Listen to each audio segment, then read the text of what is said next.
There are men who are born to do one thing. Not by choice, not by ambition, but by something deeper, something wired into their bones before they ever understood what war was. James "Pug" Sutherland was one of those men. The United States Navy didn't see it that way, not at first. To his commanding officers he was a problem, a liability. A pilot who flew too low, turned too sharp, pushed his aircraft past the red line, and dared the laws of physics to catch him. They gave him warnings, they gave him reprimands, and then they grounded him. They told him his flying was reckless, dangerous, that his instincts would get him and his fellow pilots killed. Then came the morning of October 26, 1942, and, in 11 minutes over the dark blue waters of the Solomon Islands, James Sutherland didn't just prove them wrong. He rewrote what was possible. 9 Japanese Zero fighters, 11 minutes. 1 American pilot. This is that story. To understand why that morning mattered, you have to understand what the Pacific looked like in late 1942. It was chaos. It was desperation. And for the United States, it was a war that was very far from won. Pearl Harbor had happened less than a year before. The shock of that Sunday morning, December 7, 1941, had sent tremors through the entire American military establishment. In one thunderous attack, the Japanese Imperial Navy had crippled the U.S. Pacific Fleet, sinking or damaging 18 ships, destroying nearly 200 aircraft and killing more than 2,400 Americans before most of them had even finished their morning coffee. The months that followed were brutal. Japan moved with terrifying speed and precision across the Pacific. The Philippines fell, Wake Island fell, Guam fell, Hong Kong fell. Singapore, the so-called Gibraltar of the East, a fortress the British believed impregnable, fell in just 7 days. By the middle of 1942, Japan controlled a vast ocean empire stretching from the edge of Alaska to the doorstep of Australia. Their pilots were disciplined, experienced, and flying what many experts considered the finest fighter aircraft in the Pacific theater, the Mitsubishi A6M-0. The Zero was a marvel of engineering. Light as a feather, fast as a rumor, and with a turning radius that seemed to defy the laws of aerodynamics. American pilots who encountered it in those early months of the war came back, those who came back at all, with wide eyes and a new understanding of fear. The standing doctrine quickly became, do not try to turn with a Zero. You would lose every time. And yet here was a young American pilot who not only ignored that doctrine, he debuilt his entire fighting philosophy around breaking it. James Sutherland grew up in a small town in the American Midwest, the kind of place where the sky above the fields stretches, so wide it feels like the world has no ceiling. He was drawn to aircraft as a boy the way some kids are drawn to baseball or fast cars, with an obsession that never cooled. When he enlisted in the Navy and began his flight training, his instructors noticed something immediately. This young man had feel. Not just skill, not just precision, but an almost physical understanding of what an airplane wanted to do versus what it could be made to do. He flew on instinct. He flew on the edge. His training records were a contradiction. On one hand, his marksmanship scores were exceptional. His situational awareness was off the charts. He could judge angles, distances, and speeds in 3 dimensions the way a chess grandmaster reads a board. He saw the fight before it happened. On the other hand, the man flew like he had a death wish. He would pull out of dives at the last possible moment, not because he miscalculated, but because he pushed the calculation as far as physics would allow. He would take his training aircraft into maneuvers the manual said weren't possible. He would fly at night in conditions that grounded other men, not because he was reckless, because he was testing, learning, finding the absolute edge of what was real and what was just someone's cautious estimate. His superiors didn't see it that way. Sutherland flies as if the aircraft is expendable, one report read. He shows a disregard for standard operating procedure that borders on insubordination. What they didn't write, but what his fellow pilots knew, was that when he came back from those flights, he'd learned things no textbook could teach him. The confrontation came during a training exercise. Sutherland put his aircraft into a series of maneuvers that left the observing officers speechless. He'd taken the plane where it wasn't supposed to go and brought it back, barely. The aircraft needed maintenance. There were bent components. There was paperwork. And there was a grounding order. Sutherland was pulled from active flight duty, pending review, pending reassessment, pending a long conversation about what it meant to be a naval aviator versus what it meant to be a cowboy. He spent weeks on the ground, watching other men fly, writing reports he didn't want to write, attending meetings about procedures he didn't believe in. But the Pacific didn't stop burning just because one frustrated pilot was stuck on a carrier deck. In August of 1942, the United States launched its first major offensive operation of the war in the Pacific, the invasion of Guadalcanal. It was a bloody, grinding, miserable campaign fought in one of the most inhospitable environments on Earth. The island itself was a nightmare: thick jungle, monsoon rains, disease, mud so deep it swallowed men whole. The Marines who went ashore fought not just Japanese soldiers but malaria, dysentery, and a heat so brutal it felt like a physical enemy. But above Guadalcanal, a different war was being fought. Henderson Field, a rough airstrip carved out of the jungle by the Japanese and then seized by the Americans, became the most strategically vital piece of real estate in the Pacific. Whoever controlled Henderson Field controlled the air over Guadalcanal, and whoever controlled the air controlled the sea lanes and the supply routes that would ultimately determine who won or lost the entire campaign. The Japanese knew this. And so, almost every day, Japanese aircraft flew down from their bases in Rabaul in what became known as the Tokyo Express, long-range bombing and fighter sweeps designed to destroy Henderson Field, its aircraft, and the Americans who depended on them. The American pilots defending Henderson flew what they called the slot, the long channel of water that ran through the Solomon Islands, which the Japanese used as their highway south. Day after day, they scrambled against incoming raids. Day after day, men climbed into their cockpits, knowing that the odds were not in their favor. The Zero was still a dominant force. And while the Americans were developing tactics, flying in divisions, using their aircraft's superior high-speed handling and diving ability, it was still a dangerous, grinding business. It was into this world that Sutherland returned to active duty. His grounding had been reviewed, reconsidered, and quietly reversed. The Pacific needed every capable pilot it had. And whatever his superiors thought of his methods, they couldn't argue with his ability. He was sent forward, to the front, to the islands and the sky above them where men were dying and the war was being decided one dogfight at a time. He flew. He learned. He adapted. And he waited. October 26, 1942, the Battle of Santa Cruz Islands was underway. It was one of the largest naval engagements of the Pacific War, a titanic clash between American and Japanese carrier forces that would leave both sides bloodied and reeling. American carriers were under attack. Japanese carriers were under attack. Aircraft filled the sky in both directions, and the waters of the Solomon Sea churned with the consequence of empire. In the chaos of a carrier battle, order breaks down fast. Flight plans dissolve, formations scatter.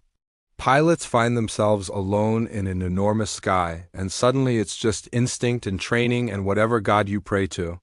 Sutherland was in the air that morning as part of a combat air patrol, a defensive assignment, circling above the fleet, watching for incoming Japanese aircraft. His division had already been in action. The radio was full of voices, the sky was full of smoke. And then the radar picture got very bad very fast. A large formation of Japanese aircraft was inbound. Zeros, the fighter escort that the Japanese sent alongside their bombers like wolves alongside a hunting party. They were coming in fast, and they were coming in numbers. What happened next depends on which account you read: combat reports written in exhausted hands, letters home that survived the war, the oral histories taken decades later by veterans who still remembered the smell of cordite and fear. The details shift slightly, but the core of it never changes. Sutherland pressed his attack, not carefully, not by the book, not in the measured, doctrine-approved fashion that his training had prescribed. He flew like the man his commanders had warned everyone about. He flew like himself. The engagement began at altitude. Sutherland spotted the formation, Zero fighters, sleek and silver and deadly, moving in the practiced geometry of Japanese aerial combat doctrine. They were good. They had been doing this longer than the Americans. Some of these pilots had fought over China years before Pearl Harbor. They were veterans of a war that had been going on since before most American boys had graduated high school. They expected the Americans to react the way Americans had been reacting, pulling away, diving, trying to use speed to escape the Zero's devastating turn radius. It was the smart play. It was the survival play. Sutherland didn't take the survival play. He attacked. In the first pass, he came in from above and behind, his .50 caliber machine guns speaking in short, controlled bursts, the kind of trigger discipline that comes from 1,000 hours of mental practice, of visualizing the geometry of a shot before the shot exists. The first Zero came apart. Not dramatically, not like the movies. In combat, aircraft don't always explode in great cinematic fireballs. Sometimes they just stop flying, a wing fails, a control surface dies. The pilot slumps and the machine becomes a falling object. The first Zero fell. Sutherland was already moving, already calculating, already seeing the next angle, the next shot, the next 30 seconds of a fight that moved at the speed of thought. The second Zero was trying to turn onto his tail, the standard Japanese response, the move that had killed so many American pilots who couldn't match that turning radius. Sutherland didn't try to outturn him.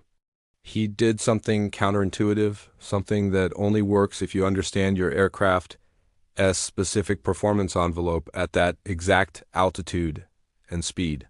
He reversed, hard, the kind of reversal that bends metal and grays vision, that takes you to the edge of consciousness, the kind of maneuver his commanders had told him was reckless. The Zero, expecting a straight-line escape, found itself behind an aircraft that wasn't there anymore. Sutherland was already pointing the other direction, already firing. The second Zero fell. The engagement was seconds old.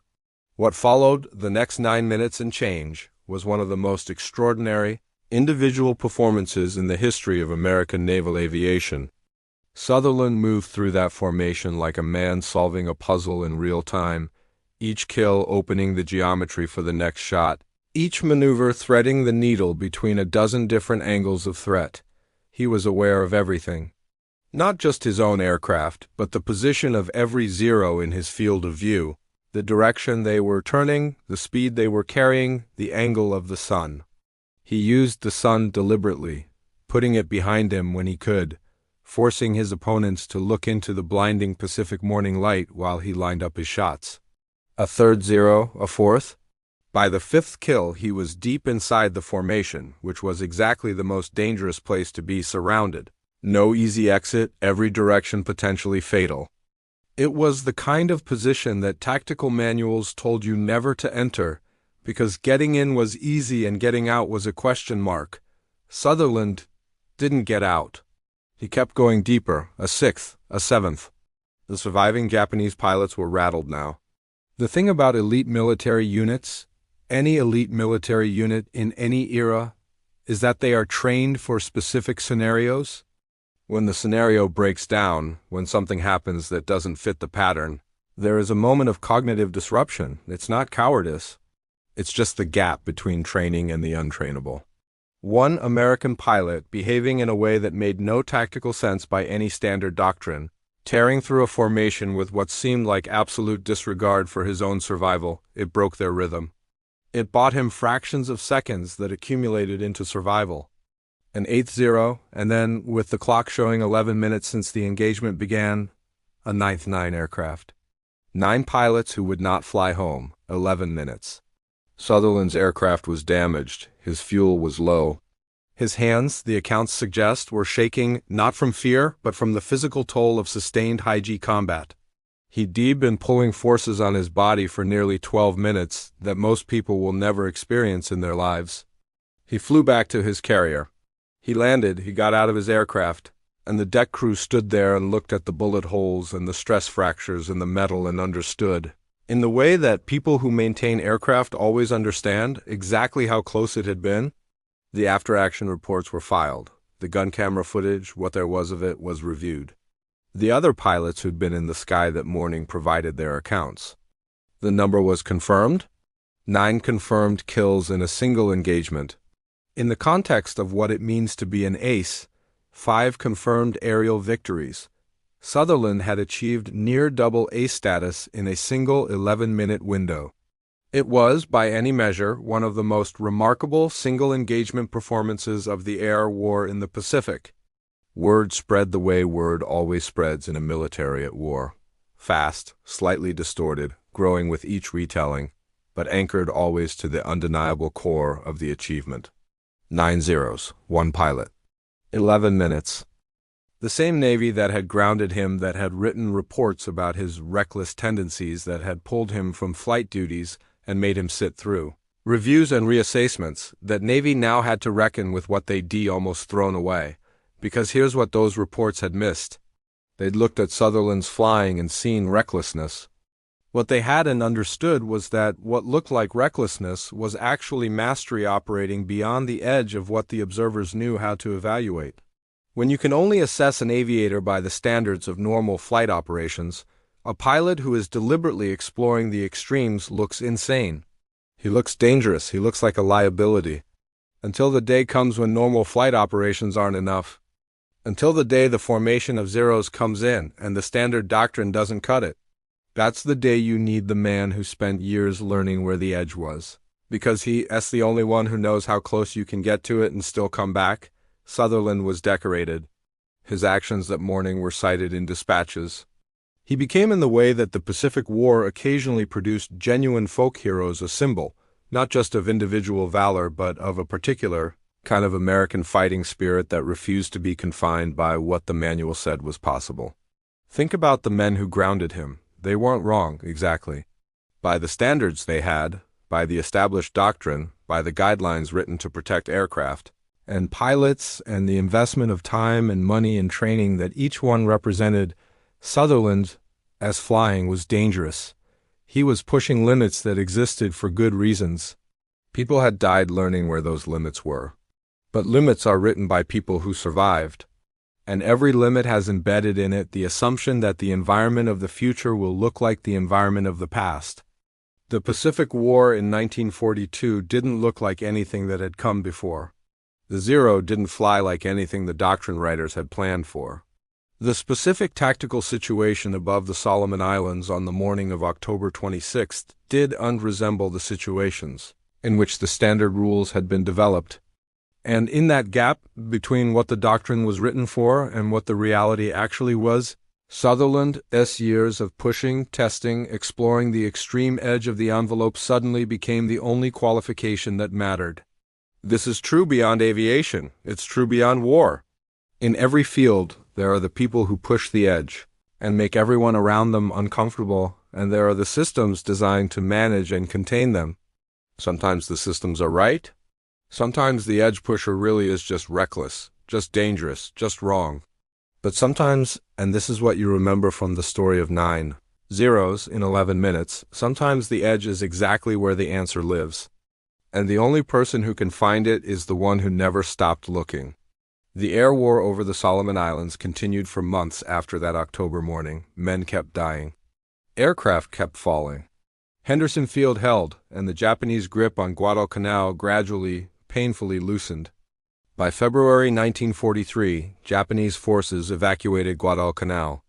It was the first major land victory of the United States in the Pacific War. It didn't end the war years and oceans, and unimaginable suffering still lay ahead.